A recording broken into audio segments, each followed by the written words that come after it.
Hey there. If you're ready to experience fulfilling relationships and friendships, this episode is for you. If you've ever been in a conversation with someone, even a person you just met, and the conversation feels effortless and flows through mutual interest and understanding, you've likely experienced interpersonal chemistry. Interpersonal chemistry is that sensation when things just sort of click with the other person. This experience results when our body language and brains subconsciously synchronize with another soul. It's that kindred spirit sense that we get with instant connection, attraction, and friendship. This is the chemistry that we're after when we seek friendship and fulfilling relationships. But how exactly do we build sustainable and fulfilling relationships and friendships once we connect with these kindred spirits? I know how frustrating it is to crave meaningful and rewarding relationships and to feel like you're never going to fully experience them. So many people I cross paths with these days are so ready to find their people and finally enjoy good friendships. I'm glad that you're here with me today, and I cannot wait to tell you how simple it is for you to begin right now, wherever you are in your life. If you're ready to personally succeed in experiencing blessed friendships, you don't want to miss today's show. In today's episode, you'll gain insights into what's at the foundation of friendship building. You'll hear about my own breakthroughs in experiencing satisfying relationships, and you'll learn 3 tips to improve meaningful engagement and develop fulfilling friendships. And stick around until the end to hear news about the summer and fall schedule, as well as retreat plans that are in the works. Do you crave better self-esteem and confidence but feel stuck in a fog of uncertainty? If you're ready to get clear on your future and plan for personal success, this show is for you. I'm Jennifer DeBellis, award-winning author, speaker, and life coach. I show women like you how to cut themselves free from worry and self-doubt to confidently fulfill their greatest desires. Ready to restore your inner warrior? Then turn off those distractions and tune in to this next episode. So how exactly do we build new, fulfilling friendships and revive some of the current ones that we have? Though it's obvious, we really need to get out there and have some face-to-face interactions and connections. There's so much that we just can't do if we're hiding behind our screens all the time, and worse, never even hearing each other's voices. So believe it or not all meaningful and fulfilling friendships are driven by good conversation alone. So talk isn't always the most important part of interaction. Yes, you did hear me right. Sometimes talk is not the most important part of interaction, or there are also times where talk isn't even the point of the interaction. And this is where relationships start to actually get overstrained, when we're just always in talk mode and we stop doing things together and living life together. And we feel like that default connection that we have to have is just getting together for coffee or getting together for a meal. And like that is the event. And all the talking that happens is the event. And don't get me wrong, there's a place for that type of interaction. If we're only limiting ourselves to these types of interactions, you can see how slowly we'll get off path in really making those fulfilling friendships work or developing new ones to begin with. Now consider how enriching it is when we connect with others as we play together, or maybe solve something together, or we build or we plan something. We actually learn so much more and quicker about people when we interact with them beyond small talk and conversations that are sometimes built around talking points that often feel more like interviews than intimate interactions with someone else. And I've learned far more about people and my interest in being friends with them through witnessing how they respond to fun, to group dynamics, even we're talking about one-on-one types of dynamics, conflict, and how they react under pressure, or maybe when things just aren't going the way that they expected they would go. I mean, think about it. How many times were you 100% sure, like you really liked and clicked with someone, and then you witness the way they act or react in a certain way in real time, and you think, like maybe I don't jive with this person the way I thought I did. And this is one of the reasons why texting and talking over the phone with someone can only carry a new and existing relationship so far. When it comes to new relationships, this is that spot where we get stuck and we often prolong what keeps us in a superficial cycle. And it many times feels like once we finally do get to see the real colors of that person, we're like, God, they just catfished me, because we weren't engaging in enough interactions that were allowing us to see that individual in action. Like it's really easy to, say we're going to be a certain way or say we are a certain way, and then we get placed into a situation, that person doesn't act the way they said they were. And the same goes for us too. Sometimes we demonstrate to someone else that we're not good friend material based on how we represented ourselves. The moment that we actually get put into action, and then all of those character traits get tested. So there are 3 surefire ways that I rely on to meaningfully engage with new people, or people that I already know and enjoy spending time with. Number 1 is you need to join and engage in like interest groups and activities. Again, everything I'm talking to you about today can just be you and one other person, or it could be you in group dynamics. So don't limit yourself and think that this only applies to group dynamics. I'm going to primarily talk about the group dynamic model, but everything can be viewed if you're just thinking about a one-on-one exchange with just one other person. Doing fun or even challenging activities together can be equally, if not more, enriching and lead to long-term friendships. I'm reminded when I was thinking about this episode, I was trying to think back. I have so many experiences that I have to share, but I just thought about one because one of my love languages is fun. I like to have fun, and I like to laugh. I like to make people laugh, and I love to do activities. So you've probably heard me say this in other episodes. So I love to go and play with people. And it doesn't have to be sports. Like there are so many activities that we can do together that don't involve a sport, but I do like to be outdoors and I do like outdoor sports.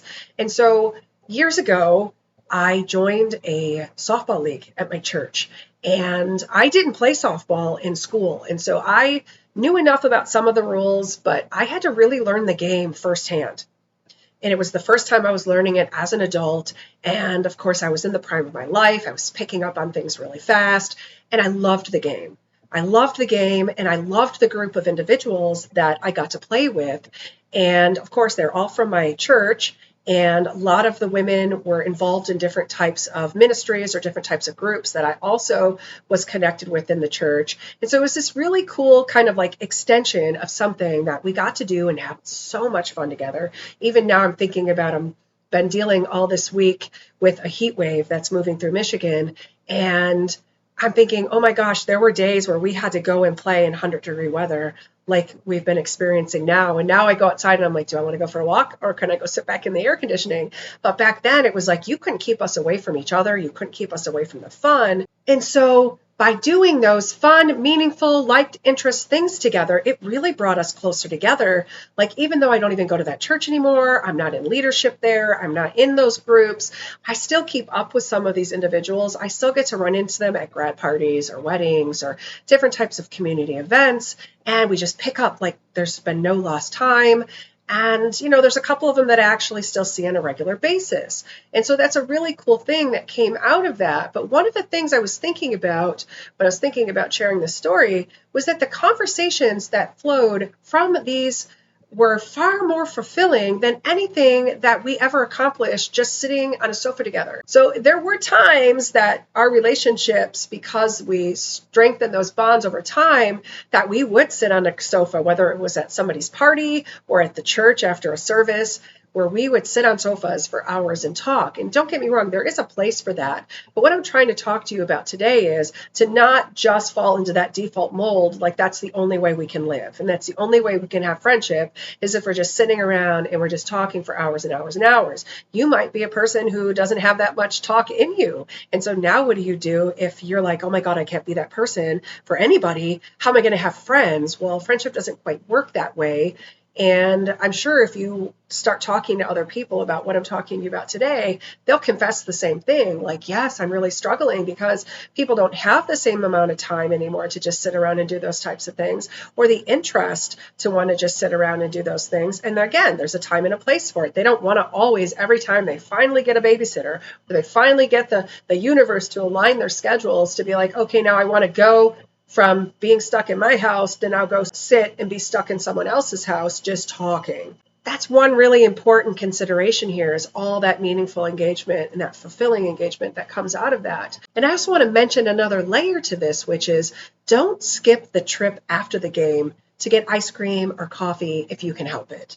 Because it's really like that energy and that fun camaraderie follows you into these spaces. And then you do get to sit down and you do get to talk to people, and you move beyond maybe some of those more surface types of engagements to those more fulfilling and meaningful conversations. And that is over the course of patterns of repetition and coming together over and over again. That is exactly how friendship is formed.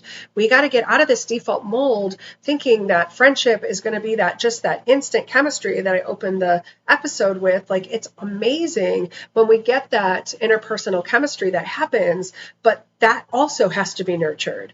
Like, you might have that feeling, but if you don't pursue that and continue to cultivate that with that person, it's going to be a one and done type of thing. And that's counterintuitive to the way relationships and friendship works. Friendship has to be repeated connection and repeated interactions. And so we really have to keep showing up and finding different ways to show up in maybe the same environments with the same people, or maybe with the same people in new and different environments, and changing it up. You know, if it's a group dynamic, you don't always have to have the same group that gets together all the time. Really interesting things will happen when different individuals on different days get together with each other. And that is really how just amazing long-term relationships start to deeply root themselves into healthy soil.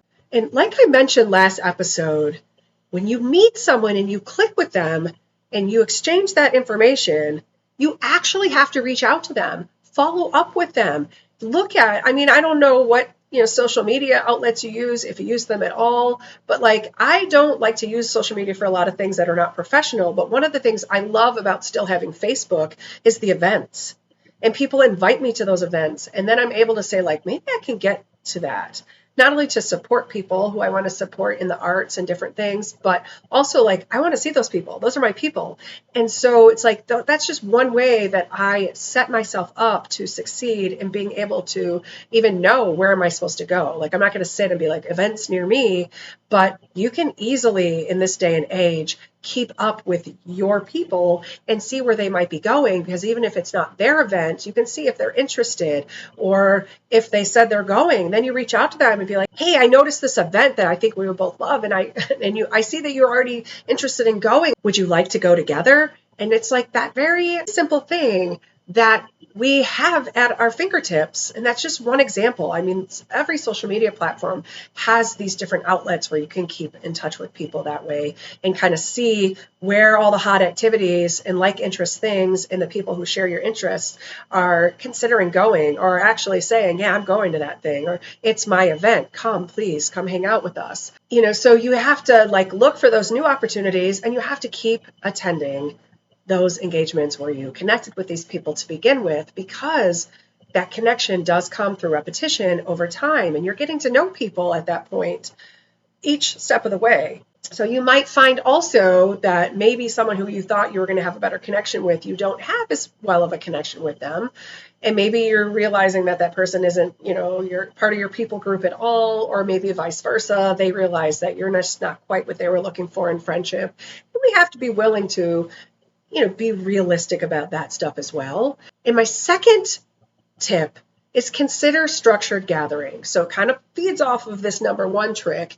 And that is literally looking for structured or themed gatherings versus going places just to hang out. Again, there's a time and a place to just hang out and curl up in a sofa next to each other and sipping your tea, your coffee, your wine, whatever your vice is, and just soul connecting, talking about whatever you want to talk about, whatever is meaningful to you, and engaging and really connecting with that person. But when you go places where you're having this quality time over quantity, the dynamics start to shift very quickly.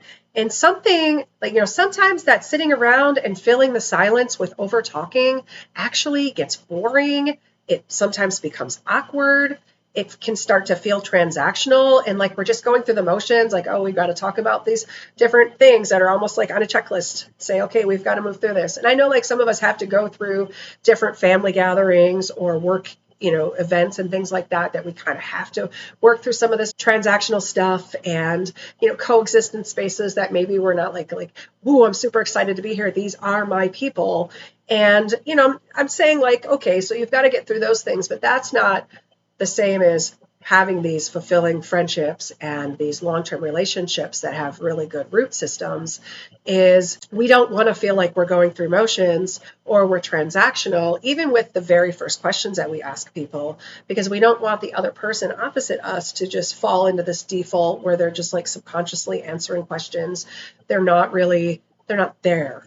Right, where they just go into like autopilot. They just hit cruise control and they know what they have to say to get through this conversation. And the one thing that I've been thinking about a lot, and this happened recently, is that sometimes like just being in a place where it's not really structured and the whole focus is just talking, and there's already maybe like heated things going on around us, maybe in politics or in our interpersonal spaces or communities, is that this talk, an emphasis on this, that's the focus of the event, is just talking and catching up, is that sometimes it can start to get into these conflicted areas and force us into uncomfortable topics.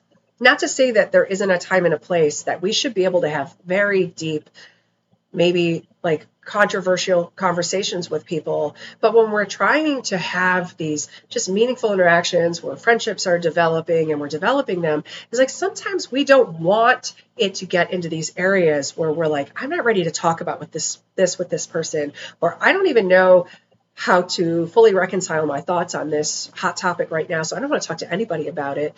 And, it just becomes this very uncomfortable thing. And then we start to withdraw. But I want you to think about this maybe from a little bit different perspective here, and think about just the awkwardness of it and how these conversations kind of get pushed along. So think about how this happens when one person in a conversation really, really tries to like move an awkward conversation along, and it ends up unintentionally making things more awkward or more uncomfortable for everybody involved. And it's like that really simple thing. It's like a very slippery slope. And if you just spend too much time dancing on the edge of this slope, it's going to be a landslide and everybody's going to be going over the edge. And this is when those activity-related gatherings where we actually get to do things with others often lead to more fulfilling friendships. I mean, think about it. We click well with other like-minded and like-interested people. So at a very foundational level, that is like life hack number one. If you just set yourself up to be like, okay, I am just going to naturally, organically click better with like-minded and like-interested people. I know in a utopic world, we could have all of that come together in a perfect universe, but we can create very structured opportunities and instances where we get to thrive in these environments with these exact individuals, with our people. Doesn't matter if it's for a half hour, if it's for a week-long retreat, it doesn't matter. We are setting ourselves up to succeed right away. And of course, don't get me wrong, we can get in the way and we can sabotage all of that. But when you consider that what you like doing, or even what you're good at, that's where your people are already hanging out. And they're just waiting to enjoy time with other like-minded, like-interested souls just like you. And so when we kind of think about it that way, it's really exciting because it's an invitation to get out there and to get plugged in into these very spaces that are intentionally going to start fulfilling our needs right away, or they're setting us up to have our needs met in these spaces because all the resources are there.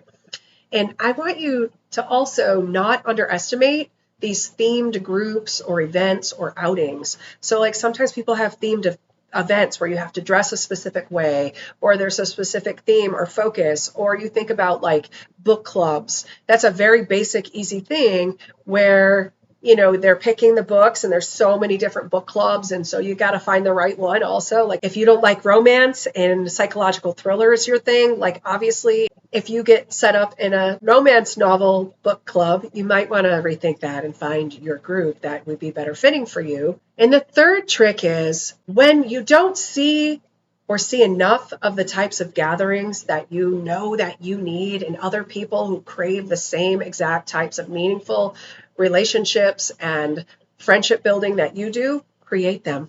Create those gatherings that set you and others up to enjoy time together. It is sometimes just that simple. And you don't have to do this big thing. You don't have to go big or go home. You can do very small things. Again, it could be a small group. It could be one-on-one. It could be in your home. It could be like at a coffee shop that's free. You don't have to rent out venue spaces, although you can. You don't have to set things up that are super grandiose. You can do everything in between. You do whatever fits your needs, maybe your budget. And a great example of this coming to mind is like, if it doesn't exist, create it, is when I went back to college. You may have heard me say this over a few episodes, that I co-founded this writing club.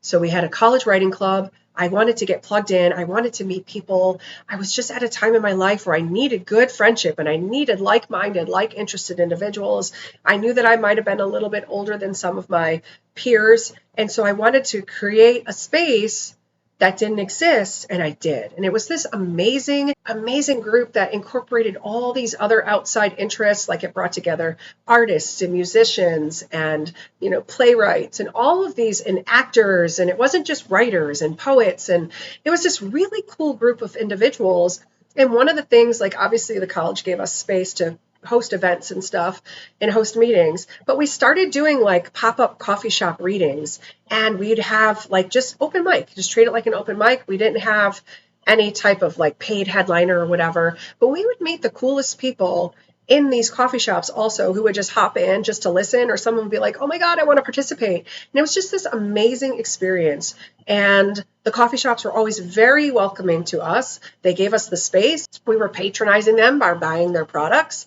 And it was just this great thing that literally was free, because we would have paid for that coffee and that Danish anyway if we just met our friends just to have a nice gathering that night. But we created this very themed thing, and that carried me into other areas in the literary community, and it taught me so many things as well. And I don't want to digress into that, but to say, like, we built this amazing thing and people came. But I want to say that we were very intentional, and we planned out those actual gatherings. So we had plans, and I'm going to kind of get into some of how you break that down in a minute. But I want to say that, that saying, if you build it, they will come. Well, it's important to know what the reason is for building it, why you're building it, and how you hope guests will coexist in this gathering. You have to know all of those things going into it. And you should communicate the very foundational stuff to your guests so that they know what they're stepping into, so they know how to come. Not just like maybe there's a certain way they need to dress or a certain thing they need to bring or contribute, but also like, what's the energy? What's the mood? What's the reason behind coming? Like, is this going to be worth leaving the house, putting on makeup, paying a babysitter, getting a ride because I don't have a car, whatever those things are on your list? Because the last thing you want to do is be like so hungry for connection, and then it feels wasted. Like, you just go and whatever, it was transactional, it was unorganized, and you're like, I was not just looking to go sit around and listen to people talk and talk and talk. And a lot of times the conversations just get stuck on the same one or two people who are like going about, all the horrible things going on in their life. I feel like that's the mode I've been kind of stuck in a lot of times when I'm going places, or people want to know about all of my pain points. And then I feel like, oh my gosh, like, that's not how I wanted to spend this time together. I feel like there were so many more productive and fulfilling ways we could have just spent that hour or those last 2 hours. And that's another way that if we're a little more structured, we can maybe not avoid those conversations from getting started, but certainly they're not going to be the focus point, and people know that coming in. So you have kind of allies in this setting where they know, like, this is what we're going to be doing. And maybe people even have roles that they're playing in this particular gathering.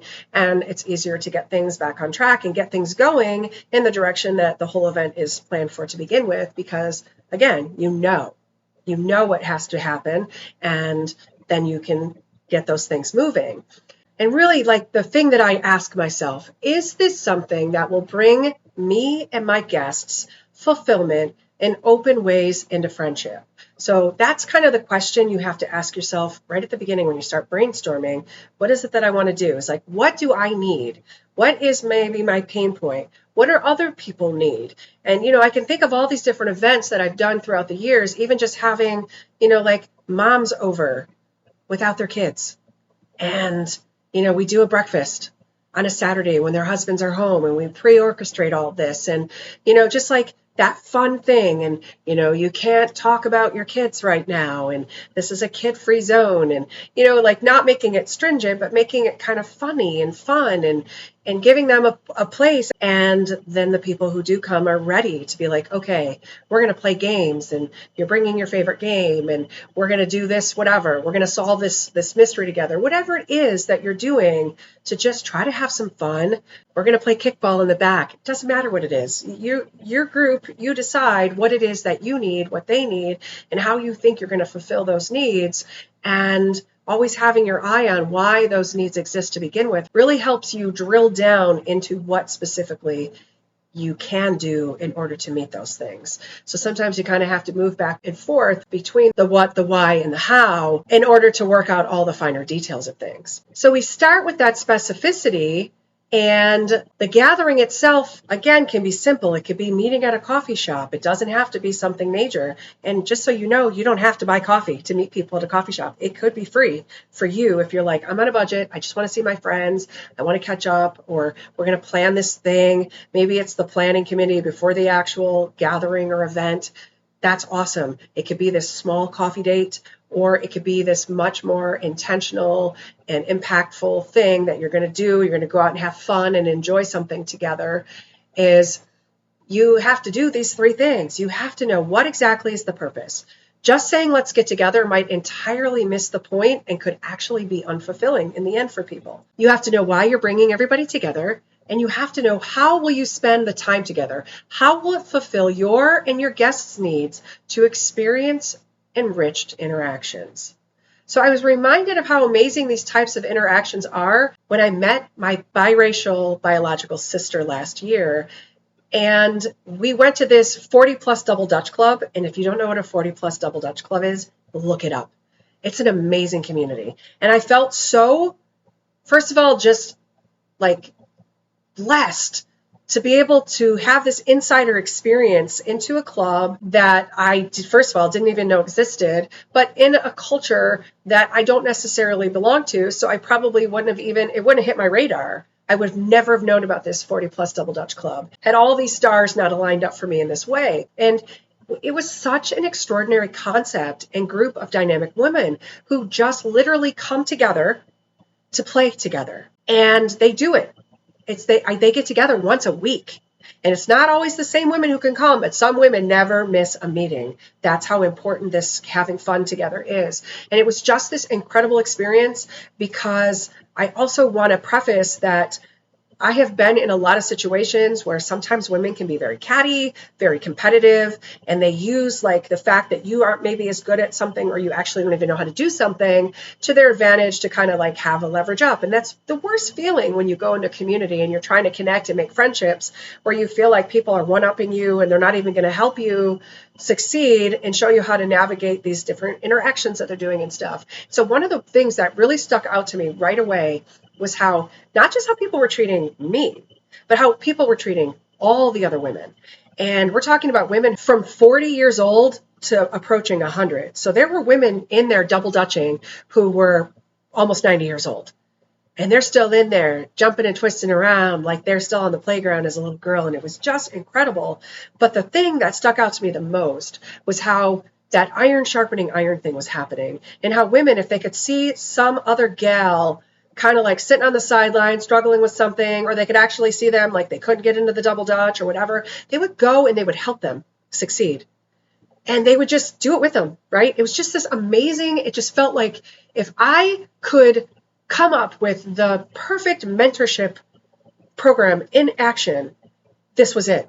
And here I was experiencing it. And it was just this incredible experience of being in a community that is just full of love and full of acceptance. And it's just opened ways for this really genuine interpersonal chemistry and genuine connection to actually flow freely. You didn't even have to work really that hard. And I felt so welcomed and seen in this space. And for me, that is a super big pain point for me.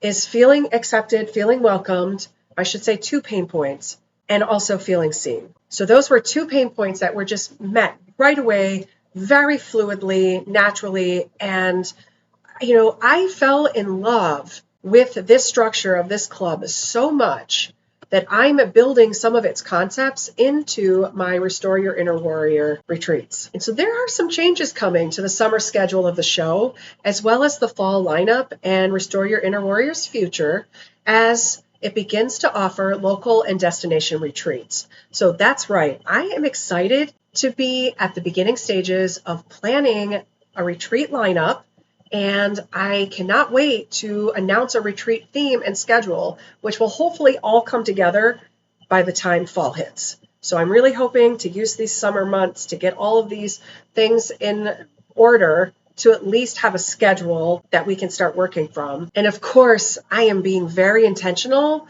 about making sure that these retreat spaces are places that women can come and meaningfully connect and build new relationships. And girl, I don't know if you are like I am, but I really am so ready to get out there and to meaningfully connect and to have fun with women again, and just to see where that leads, and just to just have that happy heart and just feel it and carry that energy into everything else we do in our lives. I mean, it really is just this magical thing that impacts everything we touch after we've come in contact with it.